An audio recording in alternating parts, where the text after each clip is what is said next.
one of the mistakes people who handle the sword often do is two things. One, the grip of the sword, jianba. People sometimes hold it over here. You see this?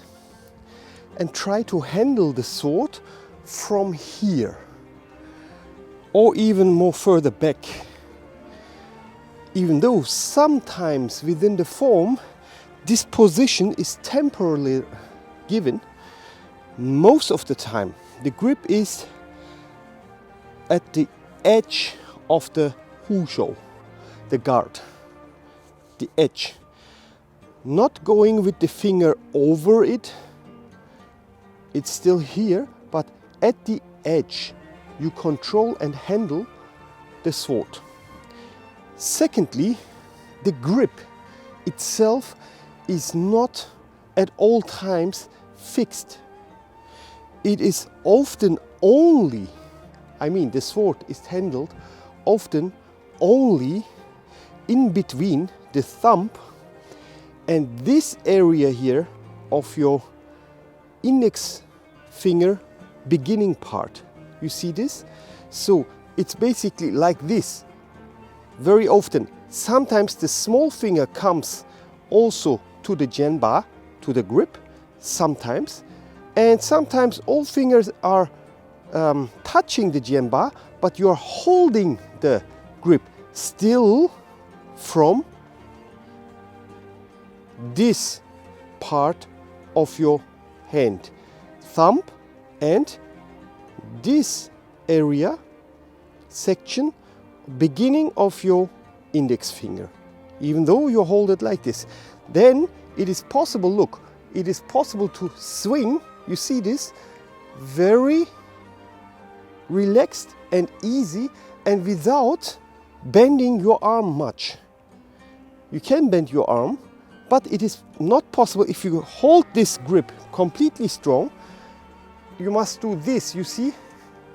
But if you relax now your grip, especially your wrist, then you hold this sword and then you can straighten up your arm, you see? And then let the sword really fall, fall, fall. Now take really close attention to how I move my fingers. Look, open, close, open, close, open, close, open, close. This closing is not actually to hold the grip, it's just to give with the small finger and then the ring finger and then the middle finger. With these three, give an impulse to the sword while the sword is swinging that direction. You see, the sword is falling, I open the grip. Now in order to give here, an impulse for the sword to swing up again. It's anyway swinging up, but just giving a little bit more power to it. Whoop. There the closing comes. Here the opening comes, and here again through the closing, look, through this action here, this, the sword continues to turn down. Sometimes we do this just with the twist of the rotation of the elbow. Elbow out, elbow down. Look, elbow down, elbow out. Without the use of the finger, flexibility of the fingers. But if you really want to give it a boost, you understand? A fast twist, you need the finger power here. So it's not only turning, look, it's not all the time holding the hands open, like the fingers open as I do it now. It's really exchanging here, changing, exchanging, exchanging, exchanging. You know, it's always opening and closing. And this is done, I cannot tell you now the exact moment, yes, I can tell you, but while you are twisting and it goes fast, you cannot really time this well. This must be an inner rhythm you develop through the repetition.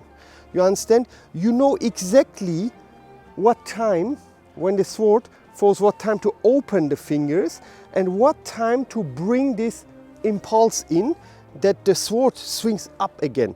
And the same time on the other side, here, whoop. This is an inner rhythm, because once we really like this kind of action here, look, how you want to be sure when to open and when to close, if you don't have an inner rhythm for the thing, for the whole action, not only for the sword as a static material, as a whole wheel that's going on here. You understand? So this rhythm you develop through repetition. So my students know, standing forward 100 times, forward twist, straight arm. While you do this, you don't need to take care much of the finger work now, because this, as I told you, will come from an inner, let's say, voice, okay? From an inner rhythm that you bring into your dantian through this work. Then the fingers, just the knowledge that you can open your hand, and I mean the fingers, and close them again, will give it to you, that automatically and naturally you will develop this skill with the time, when the rhythm is there and the knowledge of where actually you hold the sword when all the fingers are open. It's actually in between the thumb and the beginning section of the index finger, yeah, right? So 100 times forward, then you turn backwards 100 times. There you can bend your arm,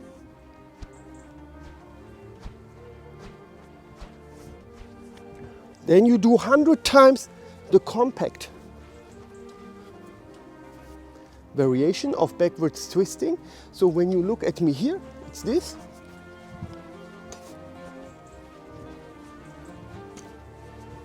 Okay, and then 100 times of pointings. All the North Star students know what this means. It's always the beginning of the training. Basically, you stand here, then you twist forward, forward, point, pointing. Again, you need to release. Look, you need to release this sword from your full grip. If not, you cannot bring this 190 degrees here. Okay, so pointing, then backward, backward, pointing, back to bung, then again forward, forward, point, backward, backward, point, back to bung, and then again forward, forward, pointing, backward, backward, pointing. Every point counts. 100 points. I see you next time, or even this weekend. Saturday, one day, sword handling, the most important sword handling skills this Saturday.